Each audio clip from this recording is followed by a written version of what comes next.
Our sad little apple tree here, which is of unknown variety, it's been there for a very long time, uh, produced a lot of apples this year. So what I'm going to do is just pick them and turn them into juice. These apples may not look very pretty, but that really doesn't matter because all I care about is the juice. What we have to do to get the juice out is to cut off the stem. I can even stay on there. Actually, stems can stay. It doesn't matter. Just chop it up roughly, throw it in a pot, cook it with some water, let everything get really, really soft. Then I'll run it through the food mill. And what that will do is it will leave behind the seeds and the stems and that kind of stuff, and just give me the pulp, which I can then run through a fine-grained cloth, cheesecloth essentially. But I've got a specific bag for that, juice bag. Just let it sit and drip. Then I can use the juice, which contains sugar and pectin, to make jam, jelly in particular. You might be wondering why I don't care about the stems and the blossoms. If you go to a commercial orchard, they're likely to have pesticide. These, as you can see from the mold growth on the outside, have no pesticides. The mold will not hurt me. In fact, I do eat these as they are off the tree, and they're not super sweet, but they're not bitter in any way. So again, I think they should make a fine jelly, which is our goal. As you can see, everything on the inside is just fine. So again, in the pot it goes. Now that you got it all chopped up, add a cup of water, maybe 2. There we go. And then get it on the stove.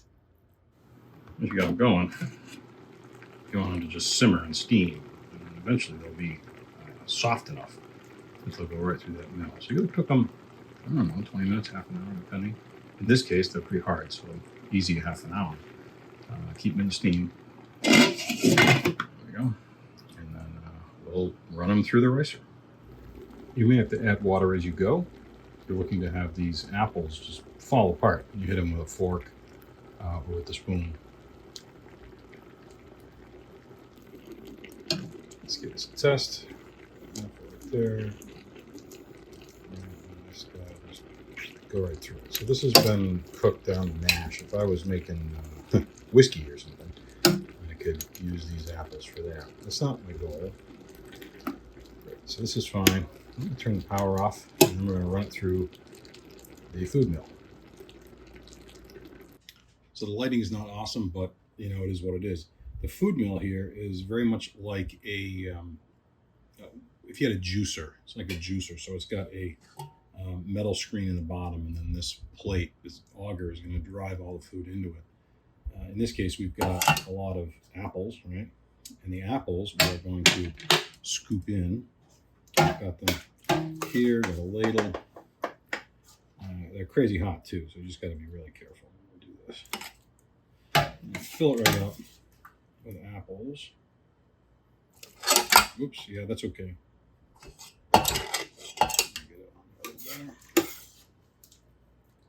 You want to get all the juice and the pulp of the apple out of there, the flesh. We don't want any of the skins, we don't want the cores, we don't want the seeds, and that's what this food mill will do. This one's a Foley. I know there are there's other brands, but I happen to like the Foley.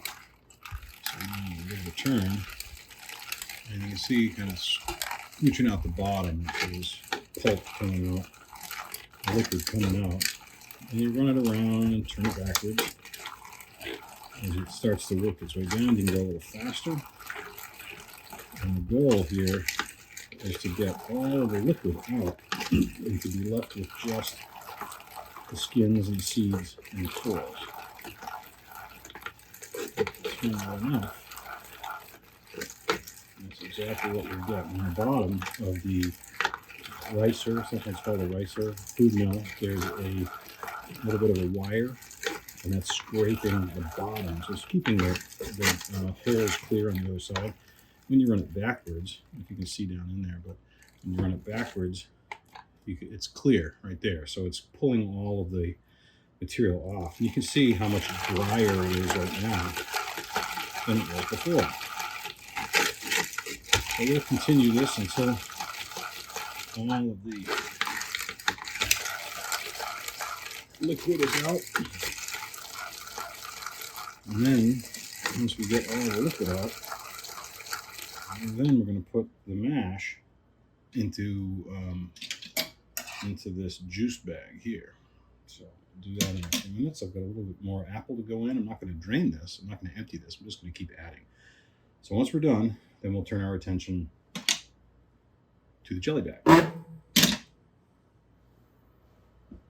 So the thing we're going to do now is we're going to take the applesauce. That's what we've got here is applesauce. No sweetening in it. We haven't added any sugar or anything. It's just mashed up apples. And I'm going to take that. I'm going to transfer it into this bag. And then what the jelly bag does is it keeps the solids out and lets the juice, which is the thing that we want, which contains water, pectin, sugar, down into the other pan. It's important to wet this before you use it. So it's wet. That's why it's dripping.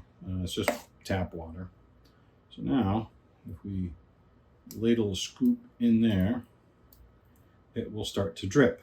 And you can see it dripping down. We let gravity do its work. We don't squeeze it. We just let it drain. So this can take some time. This is not a fast process. Yes, I know Kepi. Kepi's complaining over there. Boo-hoo-hoo. That it's not going fast enough for her.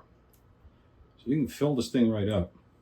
And it will drain for, well, it could drain for half an hour. It'll just sit there and drain.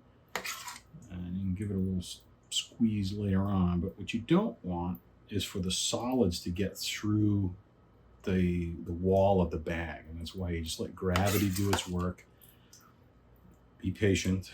It will work. But you just got to let it go. Now, if you have something like a juicer that you have at home, you might use that to be able to get the juice. In this case, the whole point of getting the juice is so that we can make jelly. So what I want is to get the apple juice out of here and use that to make jelly. So this is going to drip for a long time, and then we'll come back and take a look at it after a while. As it's dripping, every once in a while I'll go in there and kind of scoop the mash away from the sidewall. And what that will do is allow some of the liquid that's in the middle of the mash to work its way towards the edge. So don't do that very often, but you know, every once in a while just come in here and kind of scoop it. And you'll see that the mash is getting really thick at the top. And that's great. That's exactly what we want because we want the liquid to drain out of this.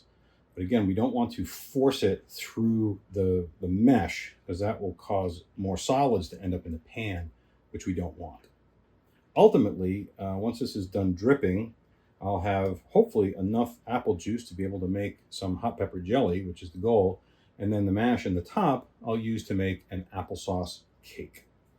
So there you have it. Apple juice, easy. All you've got to do is chop up those apples, cook them in a pot for a long time with some water, and then once they're nice and soft, run them through the food mill, and you'll lastly filter them. In this case, I use this little jelly bag here, but you might use cheesecloth, or if you want to get fancy, there's paper filters and so on. But give it a try. And then you've got this nice mash that you can use at the end to make cakes or muffins or maybe some whiskey.